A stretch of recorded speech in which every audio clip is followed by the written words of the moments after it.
Joining us now on the line is our good friend Tucker Carlson from the Daily Caller. Tucker, good morning to you. Good morning. I can't wait to vote for Jack Evans. I'm going to listen to your segment. Is that an endorsement there, Tucker? I can't endorse. I mean, I'm not. Who cares what I think? But I'm just telling you. All right. So I want to start out by talking about Ukraine and what's going on there. And it seems that the sort of the rhetoric that's coming from the Obama administration right now is rather muddled, mealy-mouthed, not very forceful. I mean, here's your Secretary of State yesterday. Who is it? Yeah, there you go. Forceful condemnation of Vladimir Putin. Your thoughts on how that's being handled by this administration? Well, these guys have no clue what they're doing. They're just making it up as they go along, waiting for Samantha Power to, get some kind of inspiration to figure out what to do next. I mean, the irony is the president who promised to make the world love us has absolutely increased the contempt the rest of the world holds America in. On the other hand, Republicans who are reflexively calling for the president to intervene or act or do stuff, I mean, they're idiots, and they should be quiet. Because it is complex. I mean, I don't know. We want stability in the region. I mean, I think it's something like 70% of all natural gas exported by Russia goes through Ukraine, so you can kind of see why Russia would have some interest in stability in Ukraine. I'm not defending, their actions, but on the other hand, a total breakup between the two would be, a dramatic development that might have all kinds of unintended consequences. So, if there's one thing we've learned in the last 10 years, it's you can't foresee the domino effect oftentimes. But is the way to deal with these guys, is it to speak forcefully or to be more mealy-mouthed and more diplomatic about it and try to find a way to, not put Putin in a corner? Well, the point is to focus on the outcome, which is what they didn't do, for example, in Egypt. And what they haven't done in Syria. Figure out what you want first, and then figure out how to get it. You really get the sense that these people have no clue what they want. So I think in Ukraine, you want to return to the status quo, to be totally honest. I mean, we make a lot of noise about democracy and all that, but in the end, more than a quarter of all Europe's natural gas comes from, through Ukraine, from Russia. And so, that would be a hugely disruptive event for some sort of massive war to break out between those two countries, and you just don't want that. So let's figure out how to avoid that, whatever it takes. And I'm just concerned that these people don't seem like they know what they want in the end. On the one hand, they want the people of Ukraine to be free and girls in Ukraine to get an education or whatever their goals are. And on the other hand, they want, to secure the energy supply.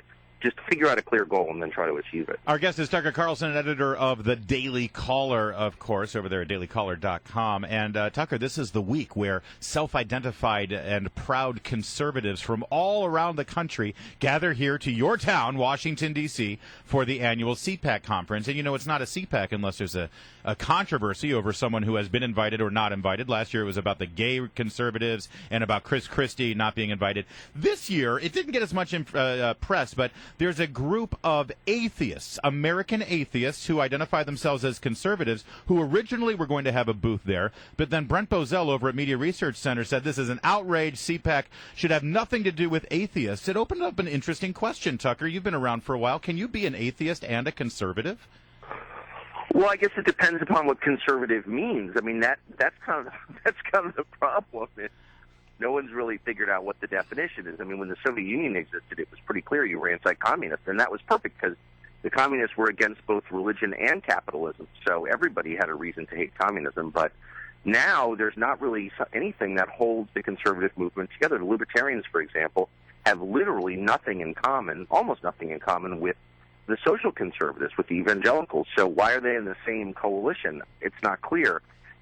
Apart from disliking Obama, there isn't really much glue that holds all these folks together. So I don't really know. I don't really know what it is to be conservative anymore. I used to think it was for small government, but then I saw Bush, add the prescription drug benefit, and I thought, well, obviously that's not conservative, or maybe it is. I don't know. I've lost. Yeah.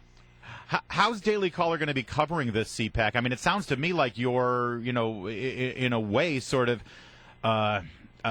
inquisitive about what's really going to go on and what kind of conversation is going to even happen at this conference. Well, luckily, we've never, taken on as our responsibility to represent the conservative movement. I mean, we're just a news organization that is skeptical of power, skeptical of Obama, and tries not to, repeat the same banal lefty assumptions that what the Washington Post does, for example. But we're not here to like represent conservatives or anything, so we don't have to make those decisions. We're just going to take a bunch of 24-year-old reporters, give them beer, and send them over to whatever what happens. That's a great plan.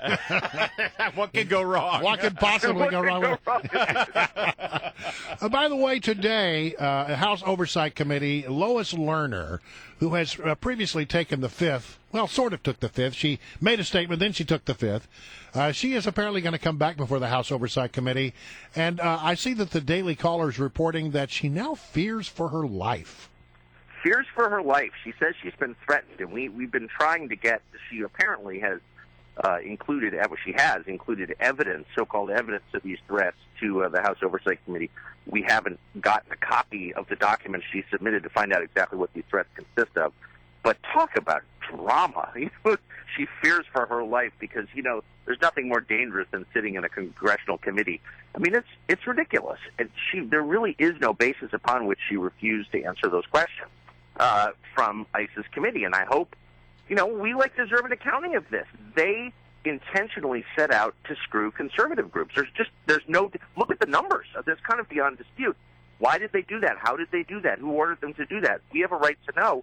And I hope they compel her to answer those questions. Well, I mean, as you look at this thing more and more, it was very clear that there was a conduit through which somebody in the administration or somebody in the Democratic National Committee could pick up the phone, contact a certain person at the IRS, and then questions would get answered. Like Christine O'Donnell, and what's in her background, what's in her financial records. We know that a couple of hours after she announced she was running, somebody accessed her file over at the IRS. Who was the conduit? Do you suspect it's Lois Lerner, and that's why she doesn't want to talk? I don't know. I think in the case of Christine O'Donnell, her taxes are pretty simple because I don't think she's ever had a job. It's not fair enough. But it's not a complex deal. But no, there's no doubt that they target. I mean, look, not a single conservative group got tax-exempt status in the year before the presidential election, period.